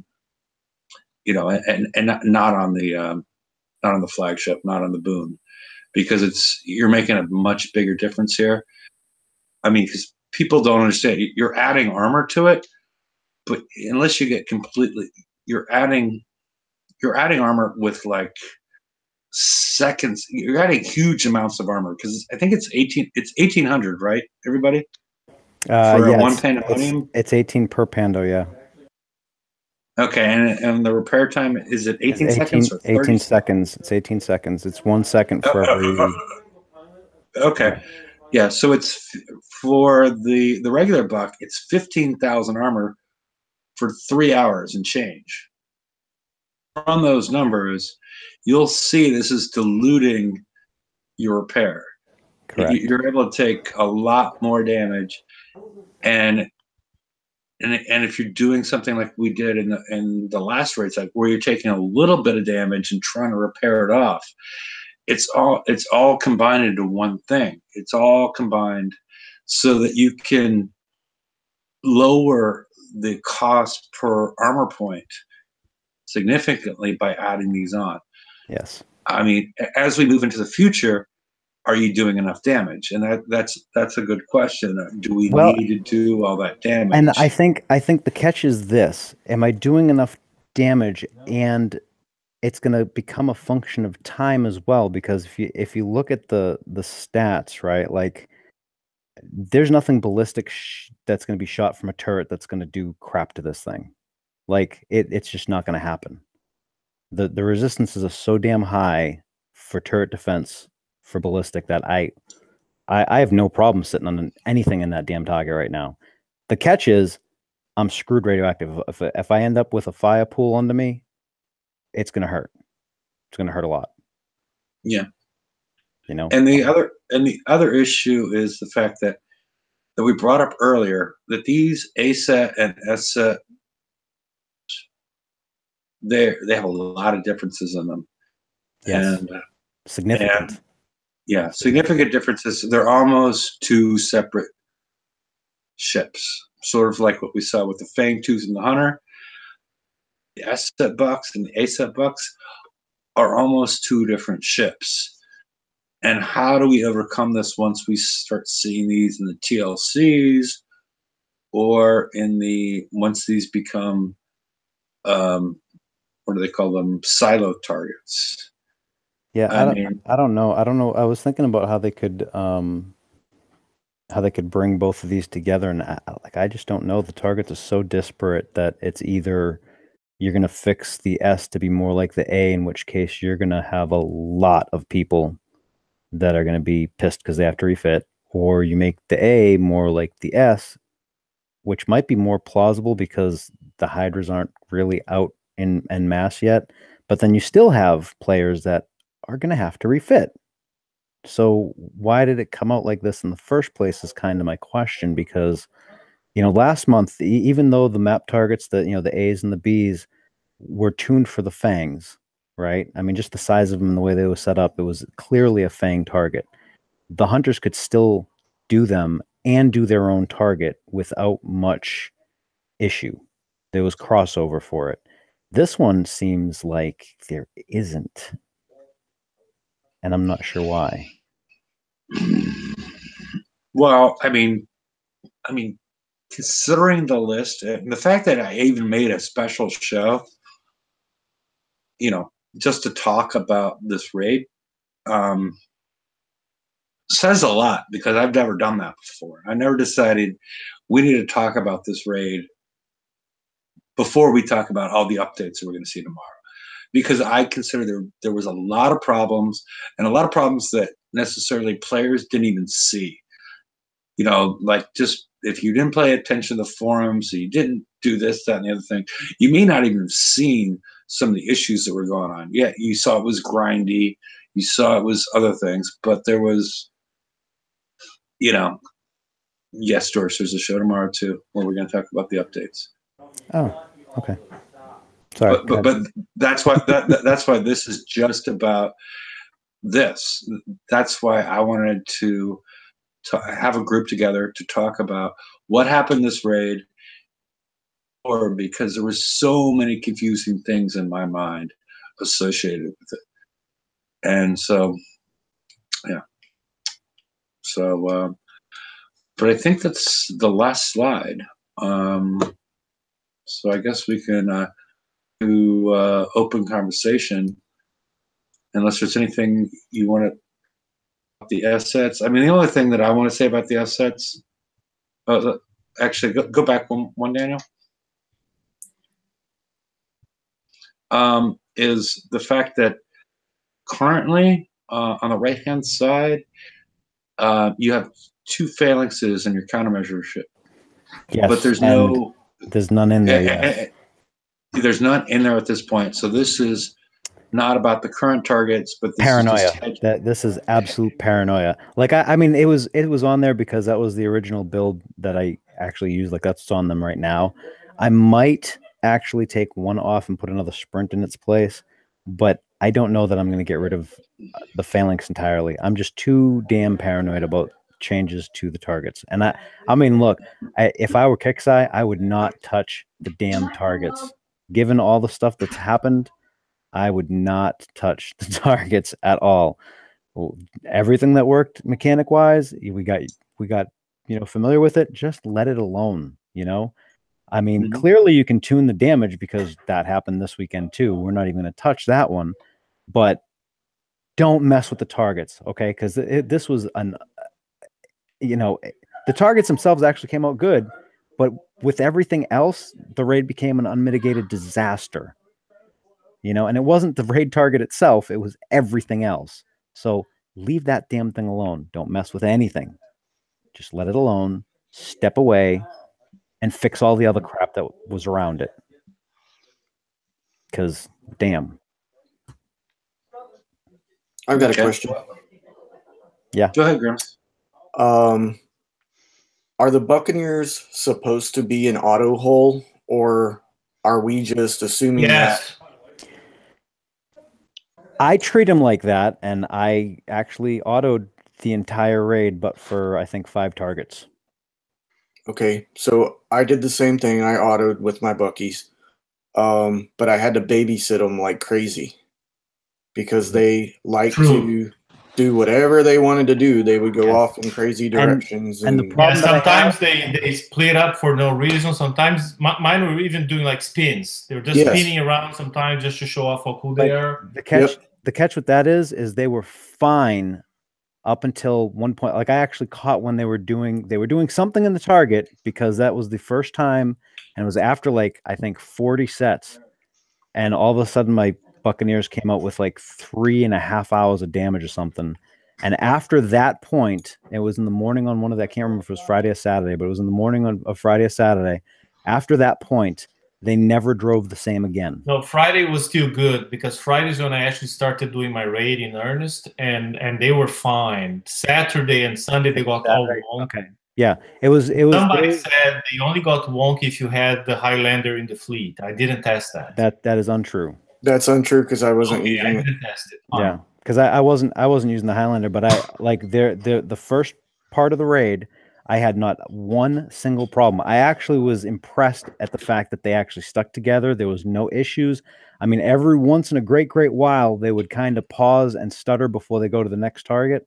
And I'm used to that in the way that they do the AI. But after a certain point, it was, I assume it was Saturday morning then, they never drove the same again. They would do spins. They would split up. They would split up at the beginning of the target for, I have no idea what reason. And one would just go off on its merry little way, while the other just in the 83. I mean, I had that initial split in the 83 every single time, so I had to manually group them up and send them away. But in the 81 and 85, they always started together. Yeah, no. But then would split and spin and turn and do weird stuff throughout the target. Yeah, mine was just the S target, and it was after that one specific point, and after that they never drove the same again. So that's why I was asking if these were really intended to be, auto hulls, or if they're taking that away from us and they actually want us to still be driving. No, they're supposed to be the easy drive. I'm kind of shying away from auto hull because we know they're not. Okay, well, easy drive, that's a different story because I'm just babysitting and I corral them up a little bit here and there. I could see that, but for auto, no way, because they would even drive through some of those the pools, the ONP and problem I saw sometimes is depending on where and how fast you kill those boys that were given the hostile fields, the visible ones. They would change their path, and as you said, sometimes because the boys were always in the same place, but sometimes when you had the blue splash, the drones would explode. You couldn't target them, but they would explode with the blue splash. Right. Yeah, they would die for And that ancillary would damage. cause some randomness in the target, right? In terms of timing. So depending on when they planted a boy where, your buckets will double back and then go through clouds and get burned. And so with that behavior, I really cannot see them being a true auto hole where you don't even need to join the battle. I think we will have to babysit them all the time. If they drove like they did the first part of the raid, I have no problem letting them do it. The problem is that something happened. If they can figure out what the hell happened and they get it back to driving like they were, I would call. I mean, yeah, out of like 50 targets, if one time you come back because something funky happened in the auto, yeah, well, that's kind of what happens when you auto stuff, right? Yeah. But if it's 1 out of 3, we got a problem. And yeah, it was more like 3 out of 3. They were doing crazy stuff on Sunday. After every Saturday, it wasn't every target for me, but after every Saturday. Now here's the thing: I do go into the target every time to populate the target, because I've found that depending on the hull and the target, there are times if you go in and if you don't populate, if you just go and let it auto off of the map, it will come back with completely different damages than if you actually go in, populate the target, and then leave again to go do something else. Well, I have yeah, no idea because what the thing is, but it's when it's not populated and it just starts going, those drones are still coming out and dropping the buoys, and so you might kill some of them right away, but then they drop them, and you might be firing. Your ships might be firing at the turrets, and one of those gets dropped behind you, and then your charged armor's going down. You're taking damage. That's going to happen if the map if the target populates or not. I mean, this is a game-wide issue. This is something that I have to do in all the targets. I mean, I've learned which ones I can get away with just not going in, but when they're fully populated, you don't have them dropping them on you like that, because they drive right up, they kill them, and those UAVs would basically sit there. They wouldn't drive around anymore once it was all populated. At least that was what I was experiencing, because I was doing the same thing. How did you know what was happening if you didn't go into the target to populate it? I did go into targets. I was having to go into every single target along the way. Okay. So what I'm saying is that there's a difference in the AI, in the way the AI figures out the battle. It's different between if you go in and start the target, and if you just leave it on map. That's what I was saying. So in these targets, I would have to go in and populate the map. Yeah, I went into every single one. I don't think it has, because this is a game-wide issue. I don't think it has anything to do with the drones. I think it has something to do with the pathing that they use for the AI. So we may be talking about two different things. We may be describing two different things, because like I would get more consistent results if I let the drones drop everything they were going to drop, and then they would go back and park, and then you could drive. And I would get impatient and not do that every time. But a lot of times I would, and they would drive a lot better that way. No, I was in full auto mode, dude. I would start the target. I would enter the target to populate the target itself. So the computer would have to actually put on the screen where all the targets were, where all the walls were, where everything was, and then I'd leave. I got you.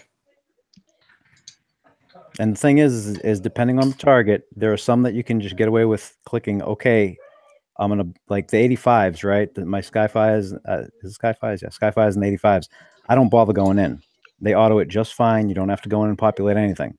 Right. There are other targets where if you do not go in, there are some other targets though that if you do not go in, you are going to lose your fleet. I have no idea why. It's far and few between on the targets, but it does happen, and it drives me insane. Yeah, I wasn't brave enough to just let my ships go free. I babysat every single one of them. When I go in these targets, I would let it auto, but if they started splitting off, I would always bring them back together and start them off again. Yeah, I didn't. And I paid for it. There were some times they came out with, 2 hours of damage, 3 hours of damage. And I just park them and go do something else. I think earlier I saw a question that was asked about lower level players that only have ironclads, and do we think that those will still be viable next raid? I don't know. I don't know that they would want to change anything from the B or C sets, so they probably would be. I would just hope that they, if they're going to offer them again, come up with a, decent build.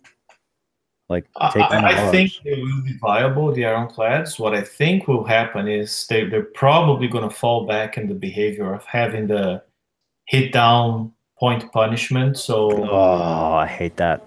well, they've had that every single raid. They took it out this time because participation numbers were down in the drain. Yeah, right? but I think the better idea is to go, hey, well, Hey, that's again, I'm bad talking too. about better idea. I'm talking about their patterns, Yeah, their that's behavioral true. patterns, right? I think they will bring back the punishment for people over level 80 hitting whatever 60s or something. Yeah, unfortunately, I think you're right. I don't agree with it, but I think you're right. Yeah, I agree with everything you guys said there. I just want to make sure it got put in the video so the people that asked got their answers. Yeah, but I think, and remember that the other thing, not only there was no hit down penalty, they also increased by 200,000 the set bonus. So it can be a 1-2 there once you hit, where they bring back the penalty and take the bonuses to a smaller value again. So it becomes a more painful grind for people with ironclads. But they would be really, really, really, really dumb if they made it somehow the ironclads could not hit the 60s. Yeah, I mean, because that's getting rid of. That would be. I agree with you. That would be completely stupid to limit them in any way. It's even with the level limit stuff, because there's so many players, and I agree with you that that's what they've done in the past. But if you think about it, the number of players that have like quit and come back, I mean, Earth's in that category. That he was doing that at one point. Hitting a low level targets just to grind up to get stuff, and he's a high level player, but he just left for a period of time, and it's just not. I don't see what the advantage is. The pain is real. Kick size. Yeah. Okay. Go ahead, Irv. The pain is real. Mm-hmm. It's horrible. It's really shitty, really. To be fair, it shouldn't be level locked. It should be tech locked. Personally, is my opinion. So if you're hitting it with a tier 5 fleet, then you should be able to hit it and get the maximum amount of points. On your point, I don't know how they did that, but I really like the whatever new solution they did on the expeditions. I don't know if people paid attention to that, but they created a new way of quantifying the level of your fleet with like big numbers. Oh, like you should bring a fleet that's between 1,700 and 4,000 score, whatever that score is. And it somehow tells me, oh, your ironclads are, 1,276, so it's below the minimum level. Careful, you're going to take too much damage. Well, in the end, I don't. But somehow they created a numbering system there that calculates your fleet level. If that's for real, maybe they should just use that numbering calculation system, whatever, in the campaigns to decide whether or not you can hit a target without penalty. Yeah, I mean, I think we talked about that when Expeditions came out, didn't we? Yeah, in Vega, you can only hit bases, everything specific. So in Vega, you have a level 40 fleet, you can only hit a level 40 base. You can't go down too far. You can't go up. So, and it's the same with fleets as well on the map.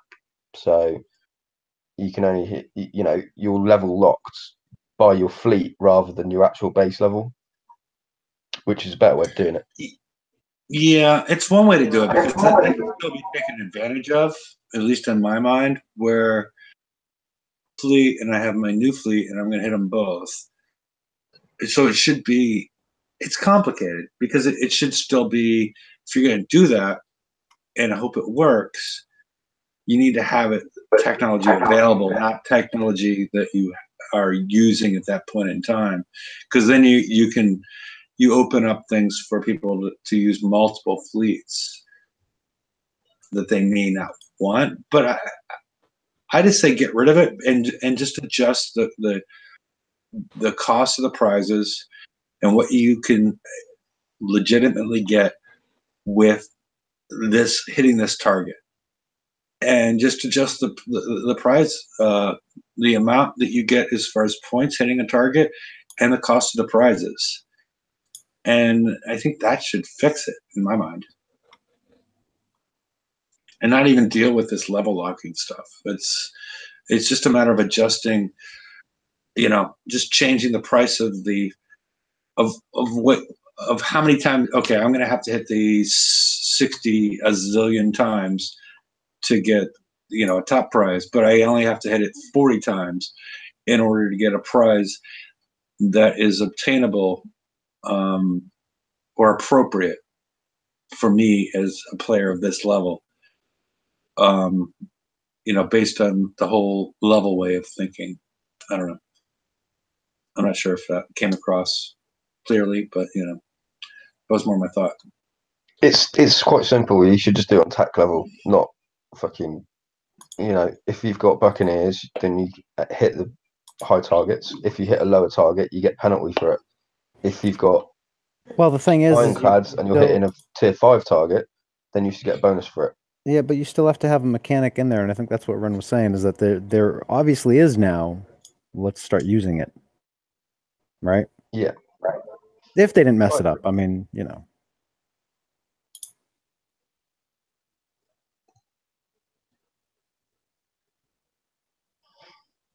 All right. Other than that. Let's hope that the next raid's a little bit smoother. Smooth would be nice. I agree. I like smoother. Because honestly, I think they did themselves. I really do think they did themselves a disservice. The targets actually did. I mean, if I step back and look at it after I had refit, and spent my tokens and all that other stuff. I mean, I actually did like the way it was set up. I mean, I enjoyed doing them until the funky driving, but that was somebody messing with something.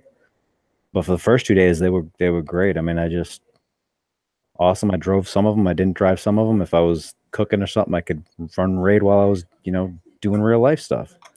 I liked it. But unfortunately, there's a litany of other things that happened that just overshadow it, which is a shame.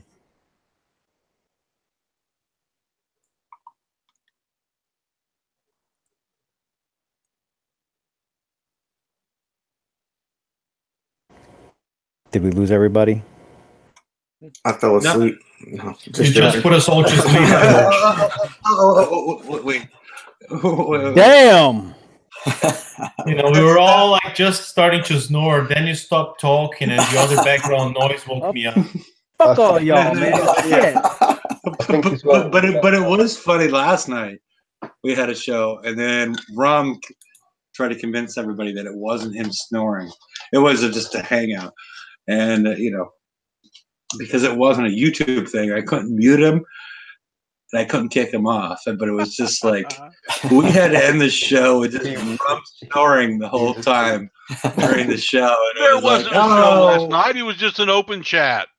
It was a hangout. Yeah, it was a hangout. But I couldn't kick you off or mute you. So I was like, what do we do here? So, Rum, be honest. You guys need to be more interesting. What can I say? Rum, who was talking nonstop that put you to sleep?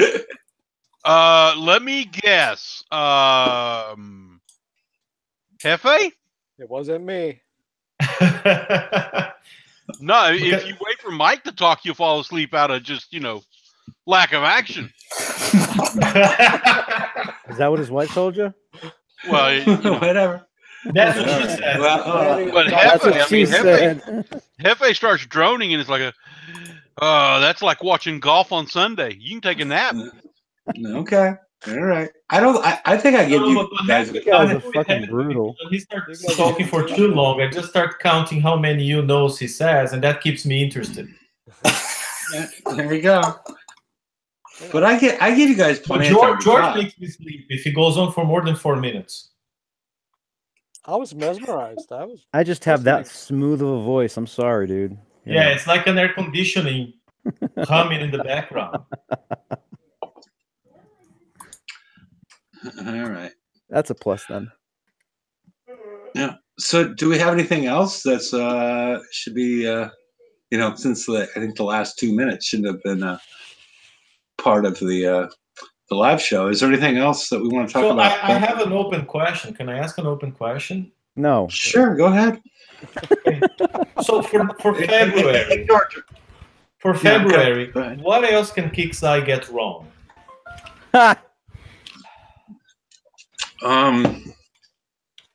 I mean, we are are you getting- talking a new thing, Ren, or? Yeah, I mean, they screwed up a stable special like Siege Battery. They made a good special work against us. They jammed our weapons. They nerfed the charge armor one night before the raid, even though there were 2 previews. I mean, everything we discussed already. What else do you guys think they could get wrong?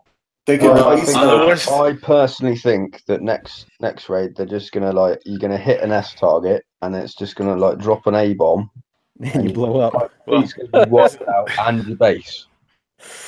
I know what it's going to be. Next month they're gonna reintroduce the whip, and it's going to be a link to I don't know, pick another game, EA Sports. I'm thinking you know what they're they gonna could do? I'm thinking they're going to create a radioactive hunter-killer mortar, just so players who think it's explosive and will put C1X on their ships. Yeah, I mean, personally, what I think that could potentially happen is that they release in the FM a ballistic UAV and special that is so powerful that they need to adjust the rest of our halls associated with it. Because if you look at the Chameleon, it's got how many UAV spots? 8? Yeah, but I'm thinking that's for the assault cycle since it's a general. Yeah, maybe. But you're asking me to, Yeah, no, I know. Yeah, Well, the Empyrean had underwater slots too, so. They could release the flag for the Chameleon too powerful, and then the combination works too well, and then they start blocking it from targets with underhanded ways. How about that? Yeah. And then they name it the Karma Chameleon, which is, No, that's the assault raid. Okay, That's the assault raid. That's it. That's the assault raid. Well, they could. You know what they could do is they messed up the Forsaken mission because they said they were going to change it, right? I got one even better. This is what they're going to screw up next month. They're actually going to get everything right. I mean, when was the last time that happened? I think it was before 2010 when Battle Pirates was a game for DOS 6.2. You mean Desktop Defender? I think I'd be willing to put some money down on that one. Yeah. That they will or that they won't get it all right perfect? That they won't. I don't know that there's anybody that wants to take that bet. No, I think they could do a TLC where you are required to have both hulls completed fleets. They've already done that. Already? They've done that. No, I think he means for the new Hydra. stuff. Yeah, the Hydra For the and Siege, thing. yeah. Yeah, I think they're gonna get the elite campaigns worth $1 million each with a 10 million bonus for people with both fleets next month. Oh, I will. Ren, I hate you sometimes. Does that make sense? That's just evil. Hey man, one thing I gotta say, I love being able to finish the A sets in 2-3 minutes each. That was good. No, I mean, like I said, the target's pretty good. I mean, you could crank through the S target for like 2 minutes. I think on auto, I was taking like 2 minutes, 20 seconds or something. It was great. Yep. And cannons are so much better than mortars, I think. Like when garrison targets are kind of similar in nature, but the whole slow mortar falling, That's why I like Hefe? rockets. Great through. Is Hefe gone? No, I'm here. No, he's. Oh, he's okay. I just said that's your key. What you want me to expect him saying rockets? Don't you think cannons are cooler than mortars? Yes, I definitely do. I mean, Earth jumped in with the rockets, and I was not terribly happy with the rockets. As at least as far as how we've seen them historically. And I was showing George recently as far as I was refitting my hope. You remember that, George? No, was I drunk? I don't know. It's So, always hard to tell. Hefe, apparently George was not impressed by your rockets. No, He doesn't even yeah, remember the rocket. Oh, But Lord. the issue was the amount of titanium. Oh, yeah, that wasn't that. Yeah, we were messing with in the shipyards for that. He That's right, I remembers the remember that. titanium. Okay. Yep, Yeah, I remember remember tits. Tits, I remember. Yeah. Yeah, that was crazy though. Like if you guys go in, right? If you go into your conquest yard, and you go and put on what was it? Anything that's Forsaken, and then did the there wasn't a really good pattern, but if you compare, if you have a hope and you want to put a flail on, and then try to put a lockdown on. Yeah, I think the flail is about 3,000 titanium, and then the lockdown is like 25,000. 20, yeah, it's in the 20,000s as far as putting that on. For one, yeah, just for one. And it was like that. It was a strange pattern going around everywhere. But yeah, I mean, most of it was the Reaver rockets were the most expensive, weren't they? Or was it just Reaver stuff on? No, it was. We were finding. I was finding, at least on my side. I was talking about it, but there was all sorts of weird stuff that was going on as far as the titanium cost, as far as using your conquest yard. Yeah, I was not happy at all. Seeing this. Because I really hate hitting the 85s. I'll hit them, but it's one of those things. Like I log on the game, and I'm like, I need titanium, and then I'm like, oh, I need to go walk the dog. I need to go do something else because I really don't like hitting the 85s. I mean, I can get them done in a couple minutes. It's just not. It's on your point, one thing I asked Kixai, I'm like, guys.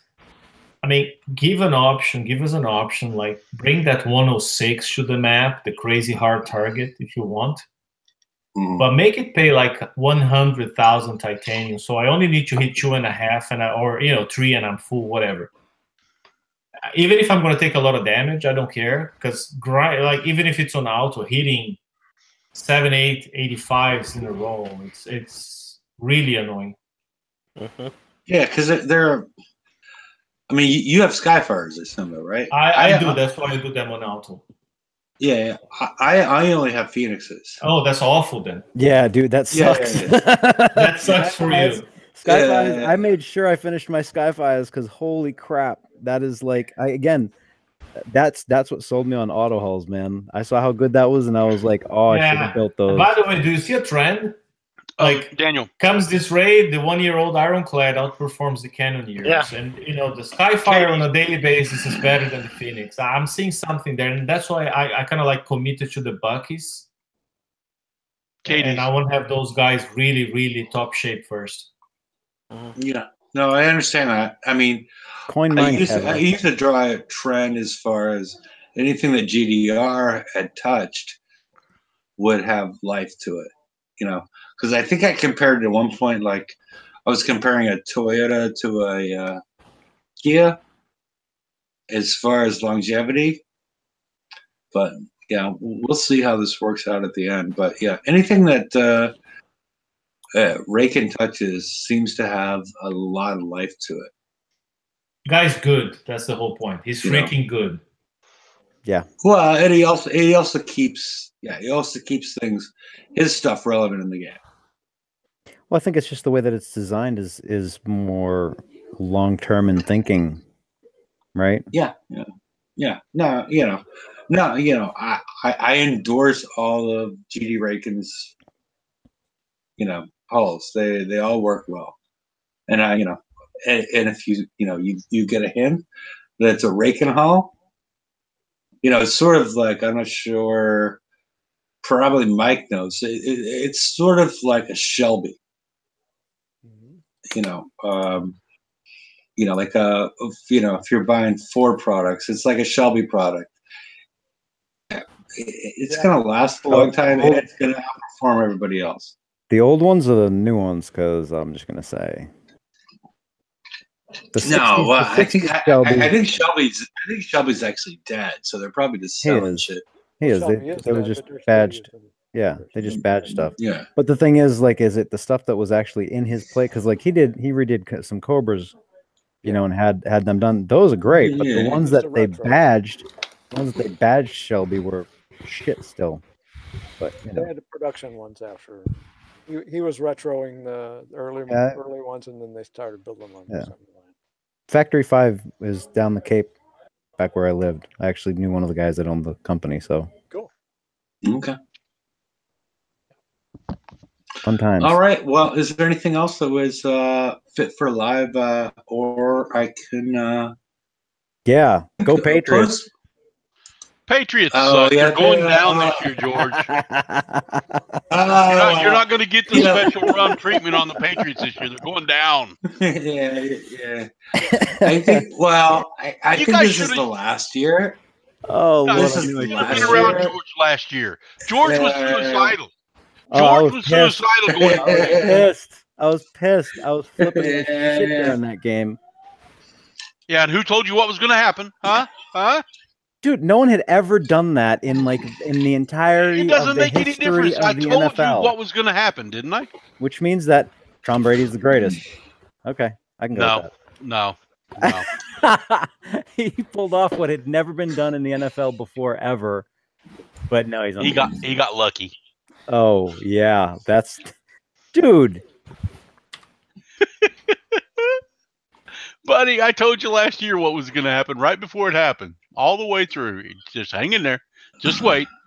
They're meant to set records, and what did they do? They set records. Yeah, that was a dumbass record. I could have passed. I would rather have seen that game end at like halftime with the Patriots like 50 points up than go through that shit. Oh, no, I'm serious. You were suicidal. I wasn't suicidal, but I was pissed. I was like, that was really, that's where like everyone always is like, oh, are you pissed? No, I'm just annoyed. No, I'm just annoyed. I was pissed that day. Yeah, I mean, yeah, I posted the link in case anybody would like to join the show. We're going to talk about the There's a show going on? the game between Oklahoma and Georgia. Hush. All right, I gotta go. You know, Hey, at least And, though yeah. you made it. I mean, you're 9-0, whatever it was. They kind of folded up like a house of cards. The mighty you. all right, it's all good, man. It's all good. Hit the fucking button already. Gosh. You know, why Damn. should I hit the button? Why should I hit the button? I mean, people need to know about college sports and the Sous vide. So bad for you.